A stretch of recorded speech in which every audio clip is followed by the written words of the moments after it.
Thank you. My community, the Portuguese Burgher Community, is one of the numerically smallest communities in Sri Lanka. Sri Lanka is well known for its diversity with over 22 numerically small communities. Major communities are the Sinhalese, the Tamils, and the Muslims. Large proportions of our community, the Portuguese Burghers, do live in Batticaloa district, and a small proportion live in Trincomalee district and Ampara districts. Very smaller proportion of Portuguese Burghers are scattered in other parts of the country. Many others hold Portuguese surnames in Sri Lanka but do not identify themselves as Portuguese descendants.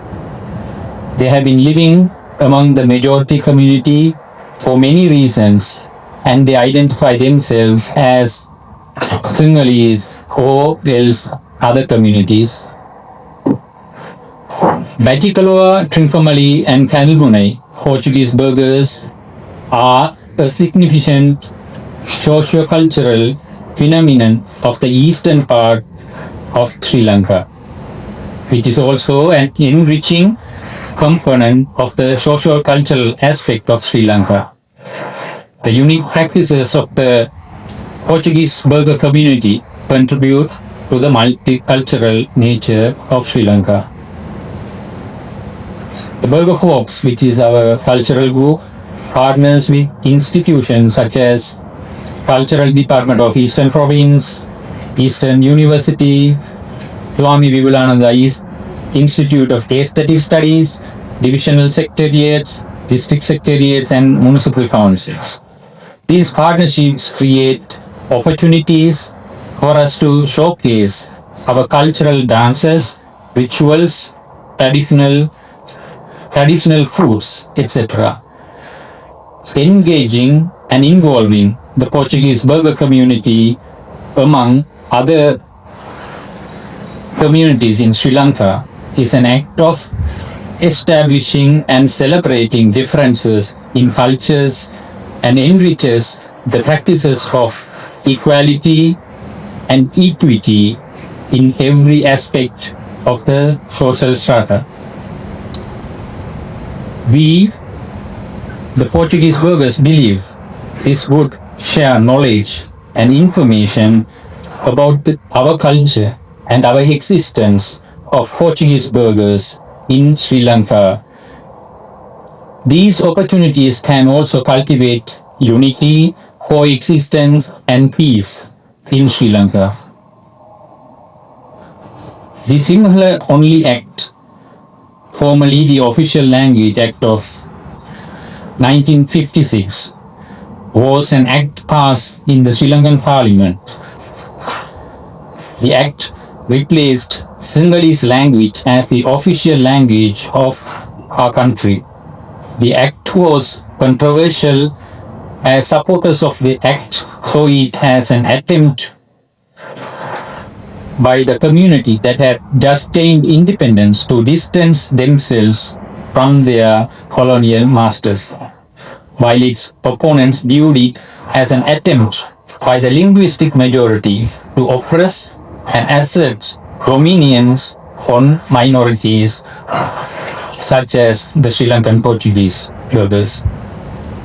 During this period, most of the well-educated Portuguese Burghers left Sri Lanka, the island, and migrated to other countries. Since then, the use of the Portuguese language in Sri Lanka was very limited, only at homes or during the gatherings of Portuguese Burghers. Then followed the prolonged war and tsunami. Many Portuguese Burgher families had to move from their traditionally established localities and became internally and internationally displaced in many parts of Sri Lanka and all around the world. Those who could afford to or had contacts migrated abroad. There are also people living all around the country who have Portuguese surnames. These people call themselves sometimes Sinhalese or Tamils, depending on the place they live.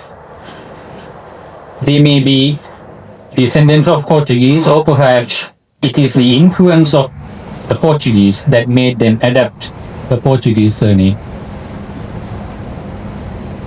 The majority of Portuguese descendants are craftsmen. We are mechanically gifted people, expert blacksmiths, master carpenters, tailors, printers, painters, key cutters, and mechanics.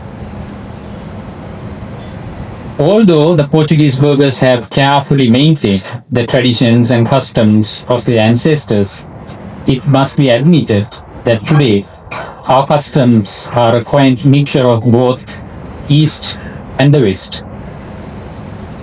As far as dress is concerned, we wear Western clothes, the men shirts and trousers and the women frocks.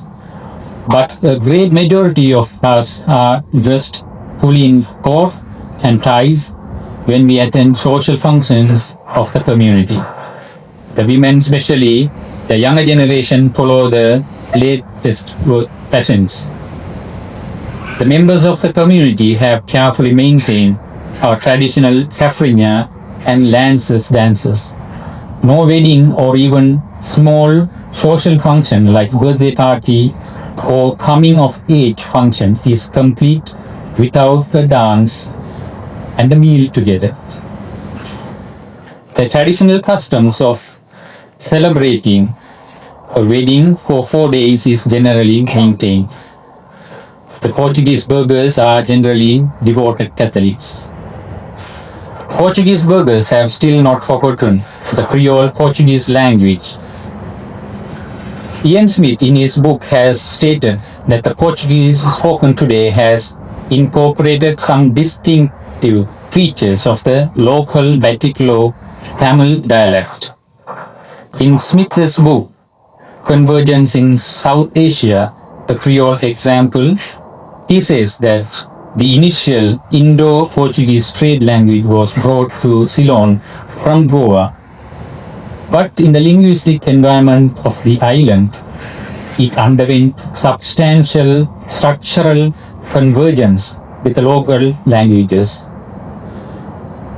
Despite the long and tenacious history of the Creole Portuguese speech in the island, Batiklo, Trincomalee and Kalmune and Jaffna harbors the only significant concentration of Creole speakers now in Sri Lanka, and their fluency is being strongly threatened by the local emphasis on the local languages such as Tamil and Sinhalese. A great majority of Portuguese burgher population cannot read or write Portuguese language. In the past, the meetings and conversations at the gatherings for the Portuguese burghers were conducted in Portuguese. Now, the meetings are conducted in Tamil language. It is a sign that we have lost our ground as we have lost the use of Portuguese language. Only very few among the Portuguese burgher community speaks the Creole Portuguese. The Portuguese descendants have not, to a great extent, followed the local Tamil or more kinship structure. There is very little evidence of close cross-cousin marriage. Probably this may be due to the Catholic ban on marriage within the prohibited degrees of kinship. A good majority of marriages are proposed marriages as against love marriages. Though there is no evidence at all of any caste differences, marriages tend to take place within the family bounds and the Portuguese burgher circles. The Portuguese descendants have never played an active role in the past in the parliament politics of the island, as we are numerically very small. We have had neither opportunity nor chance to put forward a candidate of our own for a seat in Parliament, nor had an idea of forming a party of our own. Our community has always stood for a united Sri Lanka. Demands for certain facilities have always been put forward by the communities to the prospective candidates during election times. Portuguese Burgher Community has always been neglected in this aspect. Our current issues are: the Portuguese Burgher population forms only 0.01% of the entire population in Sri Lanka. It is in this situation that we, the Portuguese Burghers, who form numerically small community in the district or the country, have no one to turn to when our needs are not met. After the country gained independence, the government decided that the children should be taught in their own mother tongue. However, no provision was made for teaching in Portuguese language. The Portuguese Burghers were not given a choice.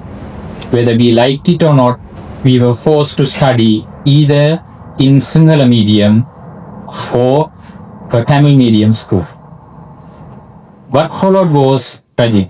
The Portuguese Burghers, who either spoke Portuguese or English at home, were admitted to local schools and had to learn one of these languages and compete with those whose mother tongue was the same.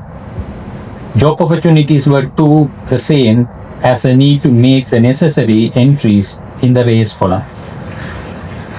We are happy that this conference has created an opportunity for us to participate and share our situation. This year, on March 6, the Deputy Minister of Foreign Affairs, Foreign Employment and Tourism in Sri Lanka met with His Excellency João Ribeiro de Almeida, Ambassador of Portugal to New Delhi, has spoken about strengthening historical and cultural ties, tourism promotion, and addressing visa-related challenges to facilitate smoother travel and exchanges between Sri Lanka and Portugal. Engagement with CPLP on our request. We would like to highlight the current situation the Portuguese Burghers face in Sri Lanka. As Portuguese Burghers, we feel and realize that we are not recognized as a community in Sri Lanka for the following reasons. In the census, Portuguese Burghers are mentioned as others, which is a common column for numerically small communities in Sri Lanka. Therefore, we do not know the exact number of Portuguese Burgher population in Sri Lanka too. Portuguese Burghers are not allowed to wear our cultural or traditional dresses at workplace or schools, though the Constitution of Sri Lanka says each community has the right to go in their cultural dresses. Portuguese Burghers are not given equal space or right to learn, teach and speak our mother tongue, which is Portuguese, at school or any other places. Opportunities for Portuguese Burghers should be created to study in Portuguese language. Our existence and history is not taught at school or media. Other communities too should learn the history of Portuguese Burghers, or the existence, the culture, tradition, cuisine, dress, sports, etc. at school and at the university, which will bring knowledge, understanding, acceptance, coexistence and unity in the country. Sri Lanka Portuguese names cannot be correctly written in the Sri Lankan local languages. We prefer to write them in English. But our need is not recognized in Sri Lanka at present, though it was in practice previously. Therefore, we encounter problems with our birth certificates, marriage certificate, national identity card, etc. Job opportunities in Sri Lanka, though qualified, most often provided based on the percentage of the communities. the percentage system of gaining job opportunities affect the Portuguese Burgher community, as we are numerically very small and less than 1% of the entire population in Sri Lanka. Election system in Sri Lanka does not give us room for the numerically small communities such as us to be represented in parliament, municipal council or provincial council or local Presa Sabha elections. Numerically small communities are to be treated equally and impartially as majority communities. We believe Sri Lankans have the right to practice any religion. The government does not recognize the religious rights of the numerically small communities. Therefore, we will not enjoy the rights enjoyed by the majority communities. The Portuguese burghers and institutions of Portuguese burghers in Sri Lanka are today a frustrated lot, as the Portuguese government has not recognized the Sri Lanka Portuguese community as of their own. We would appreciate if the Portuguese government could take efforts in maintaining ties with the Sri Lankan government to promote Portuguese language and culture in Sri Lanka and support the Portuguese burghers in Sri Lanka. We would even appreciate if the Portuguese government could open up a consulate or an embassy in Sri Lanka. Thank you for listening.